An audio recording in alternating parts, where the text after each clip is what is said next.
So, hi, everybody. Welcome back to my podcast, Therapy Deconstructed.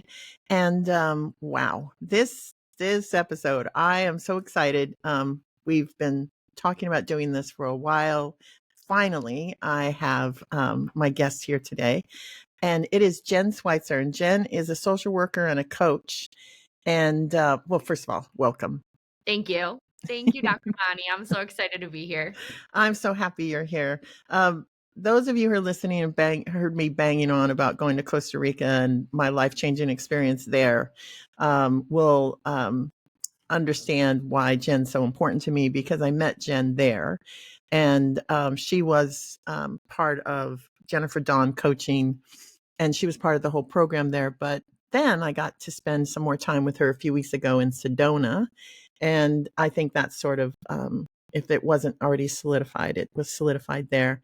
I have a lot, when Jen talks, there's a lot that I think is so important and interesting for us to talk about around therapy, mental health, and just the, I don't know, her perspective, I think, is unique. And so I was really excited when she said she'd like to do my podcast. So now you're here. You can't get out. You're already I'm here. so excited to be here.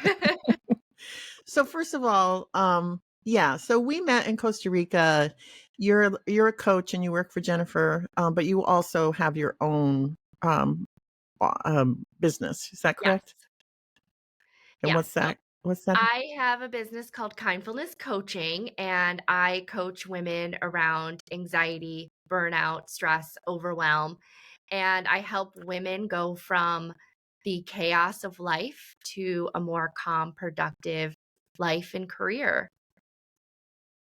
Chaos to calm. I like that a lot. And how long have you been practicing, Jen? So I've been a social worker for almost 20 years, and I've been a coach. I started my coaching business about 2.5 years ago. 20 years. I know. I'm old, You Dr. Bonnie. I was gonna say, I was thinking you were gonna say 4 or 5 years and that, you just got out of college, and 20 years. That's incredible. Well, you look fantastic. Thank you. Um, Thank you. so social work, I used to work at a clinic in Boston, and I was clinical supervisor over a lot of social workers. We were an emergency services team, and we went out and did worked with people in the community and worked with people in the street, whoever was having a mental health crisis. We were there. Yeah. And those social workers, I'm a psychologist, and I don't think I really recognized the level of commitment and just deep heart that social workers bring to their job. And they're really unsung heroes in my mind. Every time I see a post about social workers, anytime I hear about anything with a social worker, I always just have to stop and applaud. Yeah. What made you go into, it's not an easy job. It's not. And if I No. would have known that, I might have reconsidered, but it is not an easy job. And thank you for saying that, because I do feel like social workers, don't get the recognition that they deserve. And it's a emotionally challenging day to day. And so, honestly, when I was, going into my senior year of high school, I had no idea what I wanted to do, but I knew that I was somebody who just had a lot of empathy. I cared a lot about people, and I wanted to see a little bit better of the world. And I didn't quite know what that kind of translated into. And I took some random courses when I first went into college. And I think it took me about a year to kind of decide, like, I think social work is the course that kind of really stuck with me. I love to learn about behaviors and how your brain works, and why you do some of the things that you do. And so that kind of just resonated with me a little bit, and I took off and went into social work, and here I am 20 years later, still plugging away. I don't do it full time anymore because, like you said, it is hard. And I think that people struggle in this profession, and it's not something that we talk about enough. the compassion fatigue, the burnout, um, listening to the trauma of what happens with other people on an ongoing basis is really, really hard. And I can't do it full time anymore. I've gotten to the point where it's just too much for me, and I know my own mental health can't kind of take that. Yeah. Yeah. And it doesn't help that the pay is ridiculously low. I'm Exactly. just gonna say. Just Just put gonna it say. out there. Yeah. Yeah, yeah, just putting it out there. Mhm. Because that's part of it. In my team, you know, these majority young women, not always only, but majority of young, really caring, heart-centered women, Yeah. would end up working 60, 70 hours a week so that they would earn enough to Yeah, live in an apartment with two other roommates. It exactly. wasn't, yeah, it's not sexy work. That's for sure. No, It's not, it's not. no, It's like boots on no. the ground. You're out there, you're with the people, you're doing the things, you're solving problems. And it is Saving a lives. You're saving, saving lives. yeah. Yeah, yeah, yeah. I mean, we used to joke about it. I worked there 6 years, and it's like, no, we're saving lives. No joke, no Yeah, joke. That yeah. you see people right where they are, and there's a Mhm. lot of people struggling out there. Yeah, Um, so you've got the social work experience, which I know just from my 6 years, lives with me forever. And the mhm. incredible people that I met, and the strength of and resilience that people show, but also the really sad downside of it. Yeah, Also, when just seeing what people have to endure, and yeah, children, what they've gone through. yeah, But then you went on to form your coaching yeah. business. And tell me more about the coaching. Yeah, so I was really struggling and I didn't know I was struggling. So that's like, that's something that I really focus on is when you're in it, you don't always know that you're in it. And I was experiencing the overwhelm, the burnout, and I was just going through my job day after day, just doing what I was supposed to and not there wasn't much behind it, and I didn't notice that. And it took some a medical crisis in our family for me to kind of take a step back and say, wow, this isn't working for me and for my family anymore. I have to do something about this. And I think, we take all of these like personality tests. I'm the doer. So I have an idea and I do it. I don't really think too much about it. I just go. And this was kind of one of those things where I said, something's got to change. I'm going to change something. And I remember I said randomly to my husband one day, I think I'm going to start coaching. And he's like, okay, cool. Like, this sounds great. And I did some I like certification. him. Yeah, I know. I did, Okay. yeah, I did some certifications and I was kind of on my way. And so I kind of launched kindfulness coaching out of my own struggle with anxiety, burnout, not having my career align with my personal goals and Mm. what I wanted my future to look like. And that's kind of how everything came about. So I want to talk about your therapy journey, because you've been very kind to be open about that. And I appreciate that so much, because I want people listening to kind of be able to, if they identify with any part of your story, to be able to see what it was that therapy, the role that it played in it. And also to understand maybe where there were misunderstandings or misconceptions that you had Yeah. along the way. Yeah. But first of all, I don't think we should gloss over burnout. I think we should talk about burnout a little bit. I really saw it firsthand when I Hmm. worked at the clinic. I didn't realize. Yep. I was working away in my office one day, and one of the social workers came in, slammed to the door, sat down next to me. She had this giant bowl of pasta.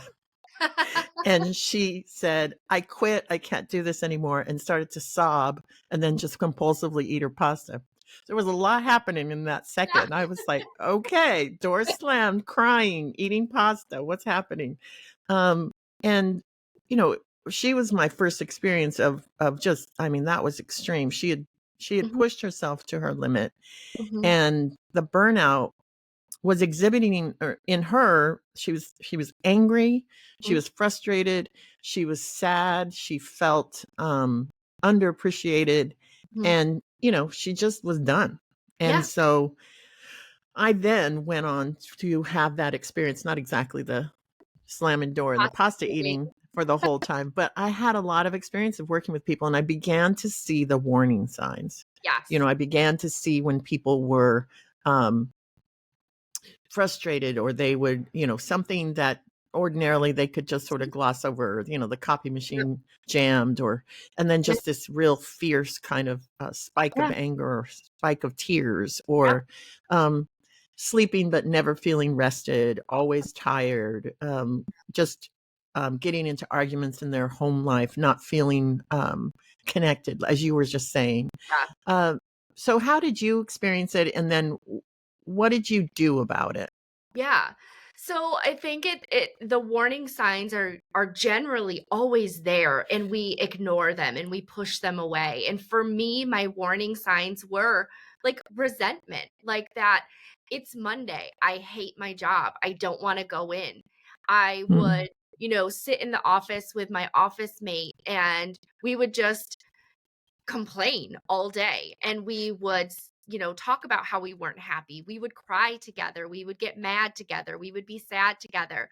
But I think the biggest impact it had on me was coming home, and the inability to feel present when I got home, always just mm, feeling exhausted, being tired, like not being able to make decisions, because I think that was mm, part of me checking out. Like I felt checked out, and not only at work, but at home as well. And that was the warning signs that I was ignoring. I was saying, "Oh, I'm just tired. It was a long day." And it wasn't. Like it's not supposed to be like that. You're not supposed to feel resentment walking into your job. You're not supposed to, cry every day at your desk because you're, not feeling like you're doing the work that you could. And I think a lot of that was, I was blaming it on external factors, and it was all about me and what I decided to do with that. And so that's kind of, when I decided to dive into coaching, and I was like, I want to do something that makes me happy. I started taking care of myself a little differently during COVID. I joined a virtual gym, and we worked out every morning together, and we held each other accountable. So I was feeling a little bit better physically. Um, I also started diving into personal development books. And I think that is such a cliche thing to say, but I had never read a personal development book. And the first one that I read was You Are a Badass by Jen Schwytzer, and it changed my life. I was mm. like, oh, wow, I can do all of this stuff. I just have to make that decision to do it. And I can set boundaries, and I can, you know, make happiness for myself. I don't have to wait for others to give me that. And so I just started changing some small habits to get started, and it just created this amazing ripple effect. And that's kind of how I got out of it. And it's different for everyone, and that's why working with a coach or a therapist, or a spiritual healer, like whatever your kind of cup of tea is, like that's why it's important, so that they can help you see, like, here are some of the signs that I'm seeing, because we don't always see those for ourselves. Yeah. And I love the fact that I love the idea of a book called You Are a Badass. I'm going to look up that book for sure, because you are a badass. Um, Thank- the small changes, because that's the thing, that's in any sort of personal development, like you said, whether it's therapy or reading a book or spiritual journey, working out, anything you're doing that's in an effort to improve yeah. your state of mind and your physical sense of yourself and all of that, your self-worth. It's not an overnight fix. And Right. that's where we get discouraged, right? Mhm. So the small changes, I think that is such a key thing, because then they build on each other, right? You Yeah. take that virtual class and Mhm. you feel a little bit better and you have accountability with your Yep. peers, and Yep. it sets maybe your day up to be a little bit different than yesterday and just start Absolutely. the change. Yeah. Yeah. Yeah. Yeah. And it was for me, like, finding out that I was a morning workout person, I went into work with more energy, a better attitude, like, that was on me. Like, I got to make the decision, like, how am I gonna show up today? And that was Yeah. a huge difference maker for me. Yeah. And it sounds like it took it from being, like you said, burnout, that you're feeling so bad that Mhm. it's just you're projecting it out on everybody and everything externally. Yeah. And what you did eventually is say, oh, the only way I can really change this is to go inside, not Yeah. in a blame shame kind of way, but just No. say, let me look at what's happening here and what do I need to do for me, Yeah. and then start the small changes that Yeah. send you on a different Yeah. trajectory versus yeah, yeah, yeah, Absolutely. It's taking control. And I was letting all of these external factors take control of me. And so for me to take back that control and decide, like, that was my turning point. yeah, yeah. And it didn't, for some people, maybe they feel that they can't make certain changes right now due to financial constraints or whatever. Yeah, But just knowing the small changes can actually really build. I'm the same way. Like, absolutely. it's that state of mind. I find myself a little bit like, oh, just like Yeah, feeling like I'm in the mud a bit. And yeah, then I start looking about, when's the last time you got outside? When's the yeah. last time you rode your Peloton? What Mhm. did you have for dinner last night? You know, Exactly. start looking at these choices that you're making that Yeah. really do build. And at the very least, Mhm. if you can't change your current job situation, you can change your attitude toward yourself in it, right? Yeah, Yeah, yeah, absolutely. Absolutely. yeah. So we talked briefly before this a bit, and you were saying in there's therapy journey a Yes. bit. So Yes. tell us about how that sort of came about for you. Yeah. So I have always diagnosed myself with anxiety. I think from a teenager, peer relationships were always a struggle in school. I was in a pretty difficult relationship when I was in high school into college. I would say that I experienced some trauma. And so I've always had this, like, underlying anxiety prior to it being diagnosed by a doctor. And I was like, "Oh, I've got this under control. I know what to do. I'm a social worker. I know how to take care of myself. I just need to do it." And finally, I went to the doctor and I was officially diagnosed. And she talked about medication therapy.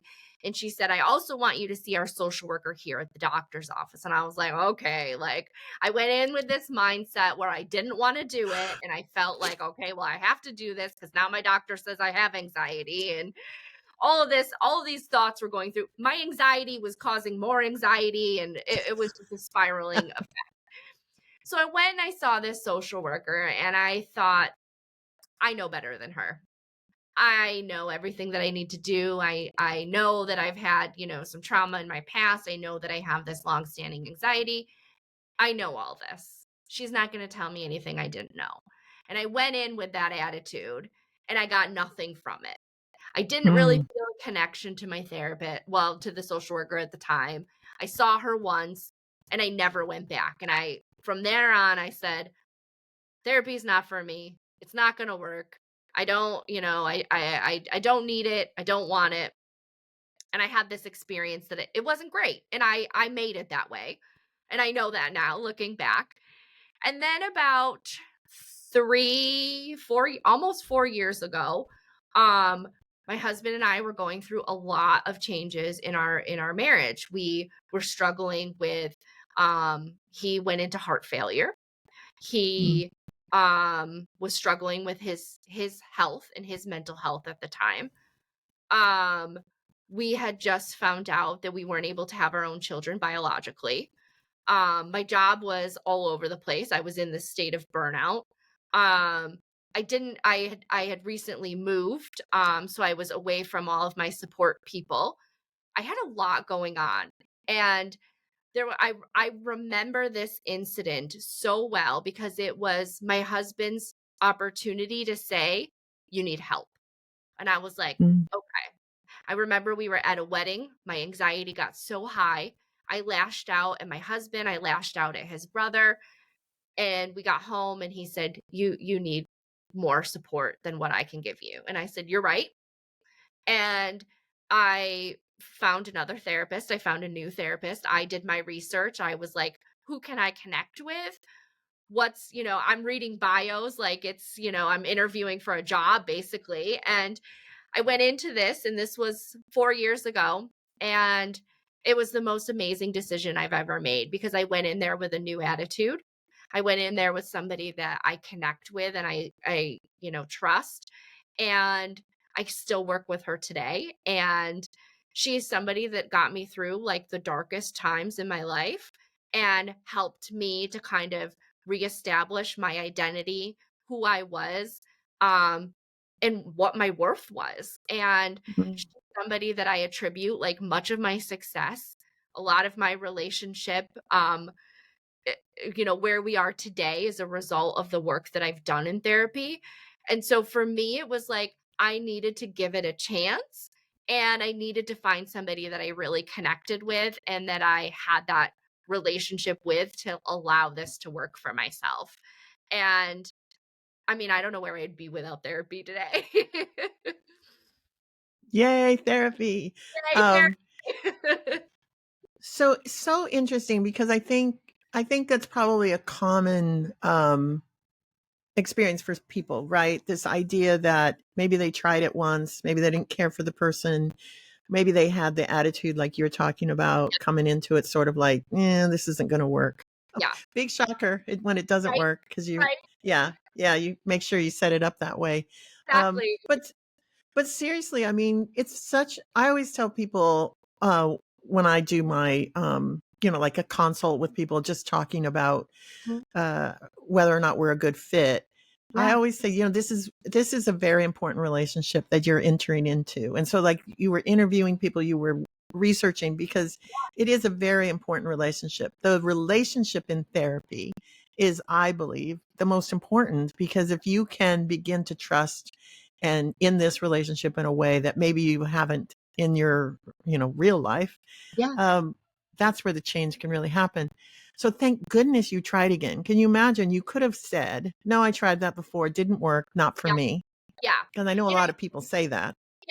I think that was in my head, but I think with my husband's push that like, okay, you need to do this. I was like, okay, I'll give it one more shot, but it's probably not going to work. And it worked, and I Yeah. wouldn't be where I am today. I hate to say my husband probably knew better than me. I hope he doesn't listen to this, but he probably knew better than me in that moment that I needed some more support, and Yeah. I got it. And I told my therapist, like, if you move away, I'm moving with you because you're not leaving me.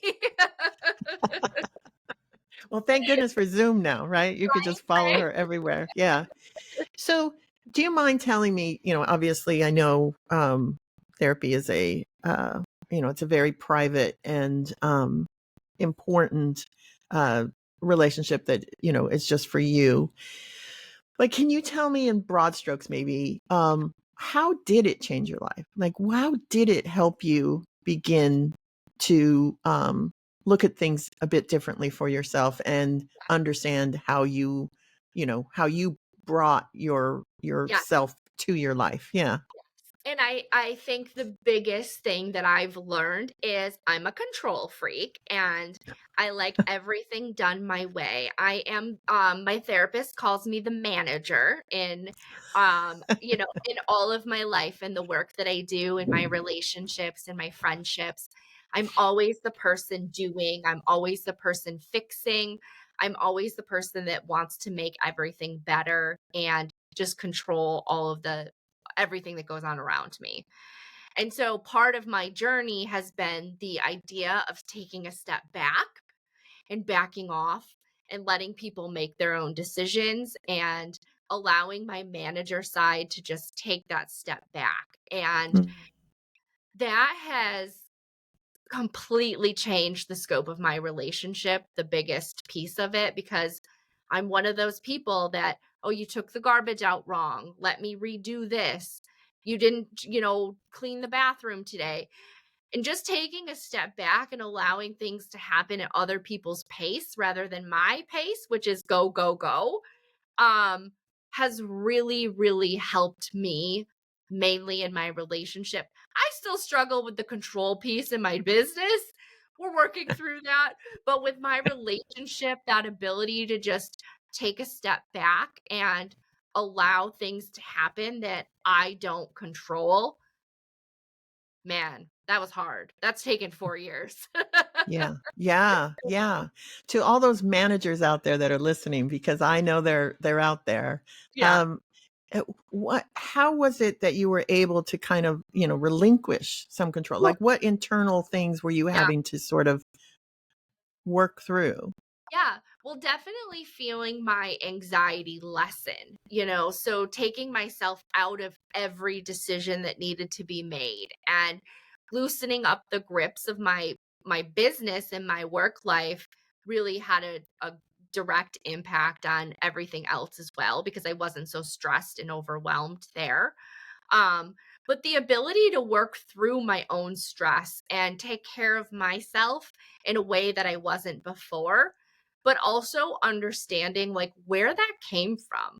Like, I was in really bad relationships prior to meeting my husband. And, I took all of that baggage into my relationship with my husband, and he didn't deserve any of that. So, just recognizing, and sometimes it's like, let me just take a step back, let me think through this before I respond, let me give myself a moment to really think about where is this coming from, why do I need this right now, and how can I allow my husband to support me. And I think that was the biggest thing is Mm, I was always someone who just did what I needed to get done and got it done, and to allow him to support me in different ways was kind of a game changer for us.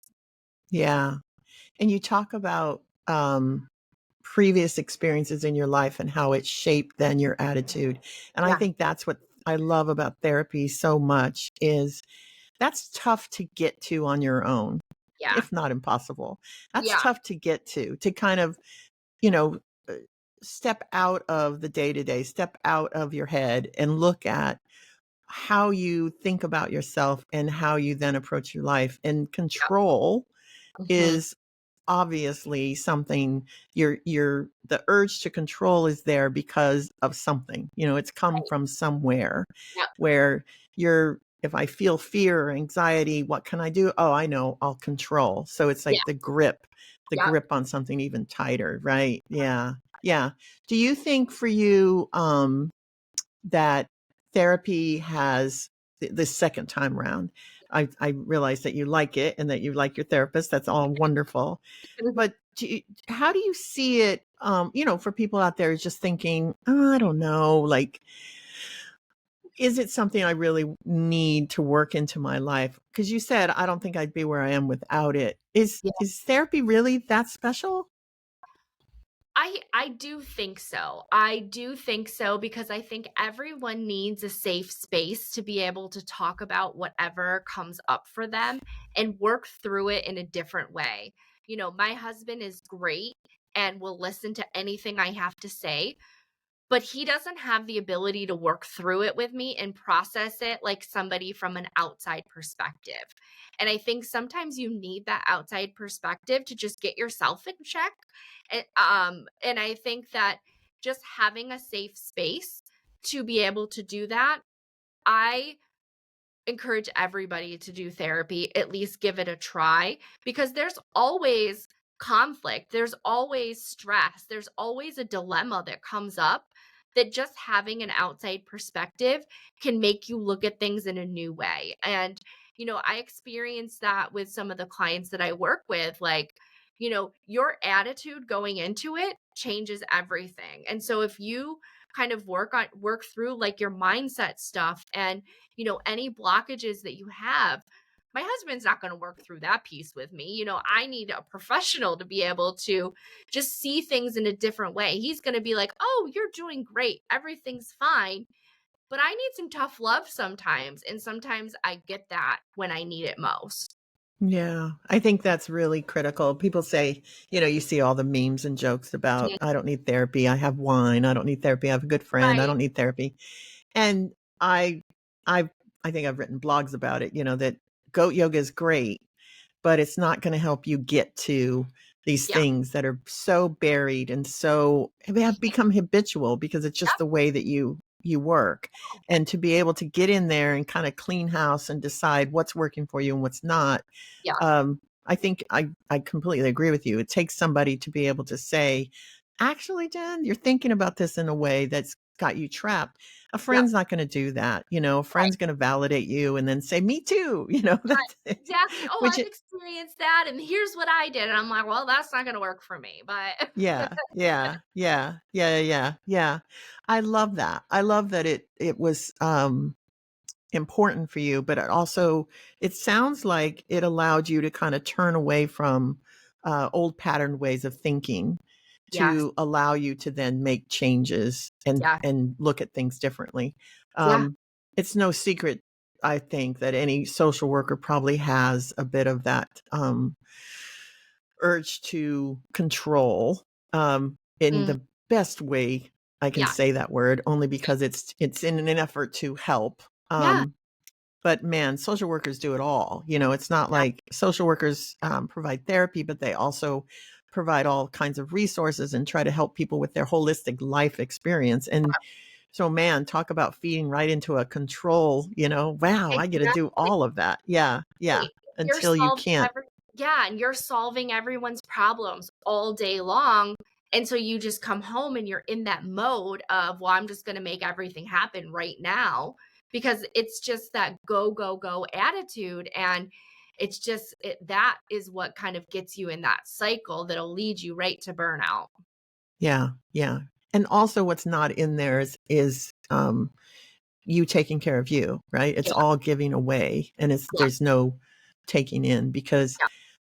I would imagine if you were like some of the social workers I worked with, the idea of kind of self-care Mhm. was, back then, this was a little while ago, scented candles, spa Mhm. day, whatever, Yep. fine. Love Yeah, those, but it's this real, what you're describing, a real sort of internal shift to yeah, say, I don't I don't need to control everything.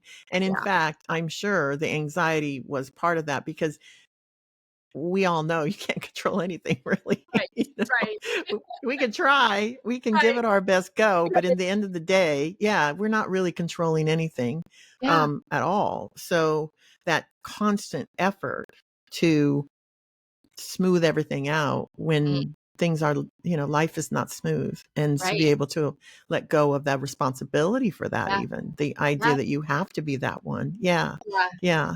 That's a great point too, because I took responsibility for a lot of things, and just to give myself some grace to just be like, I can't control everything, and I can't, make everything that I want to happen happen. And just that responsibility, the weight on my shoulders, I felt everything was on me, and it wasn't. No. Yeah. And now in your business, how can you help women go from chaos to calm Yeah. if you haven't really been able to live that yourself? Yeah. That experience, and you know that it's possible. Yeah. Yeah. Wow. I could talk to you all day, Jen. I know, me It'll too. be a very long podcast. We'll just Yeah. talk for hours and People hours, might like tune a out marathon. at this point. So tell people how they can find you if they're interested in what you do, and yeah, how they can get in touch. So I can be found on Instagram at Kindfulness Coaching, or at my website at kindfulnesscoaching.com. Okay. And you work, say it again, you work with women around issues of anxiety, Overwhelm, burnout, bring them from chaos to calm. chaos to calm. I love that. Do you have mugs? I'd love a I mug. need them. I have a shirt, but not a mug. I need a mug. When you get them, I'm first in line. I want the mug. Done. Chaos to calm. I love it.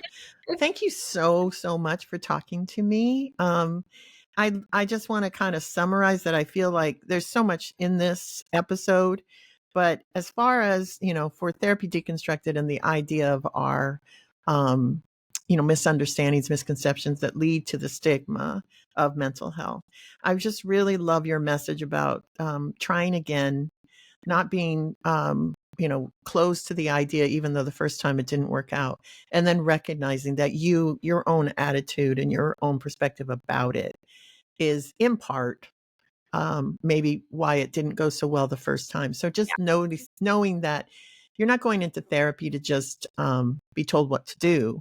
You have to be an active participant. This is your life. And it's not going to work if you go into it with just sort of like, yeah, what are you going to do for me? That kind of attitude. Yeah. Yeah. I love that. And I love that message because people, people who give up on it, they still have whatever's going on. So now they've got the disappointment of it not working, and they still have what they were going to therapy or trying therapy for, whether it's anxiety or burnout or just struggling with something that's happening. That's still happening, and they decide therapy didn't help them. So don't give up is the message, I think. Don't give up. Try again. Yeah. Thank you so much. I love this conversation, and I hope to see you again soon. We will, Dr. Bonnie. I can't wait. You never know in some, some strange area that Jennifer forces us to go to. Yes. Jennifer Dawn Coaching, and we'll just follow her wherever. Yes. Okay. Thank you, Jen. And thank you guys for listening. Obviously, this is the podcast Therapy Deconstructed. I'm Dr. Bonnie Wims. And in the show notes also will be a call to action for me. If you are interested in working in a therapeutic way on issues, you can get a free 30-minute consultation with me. And the link will be in the show notes. So I think we're done. Thank you, Dr. Bonnie. Thank you, Jen. Bye. Bye.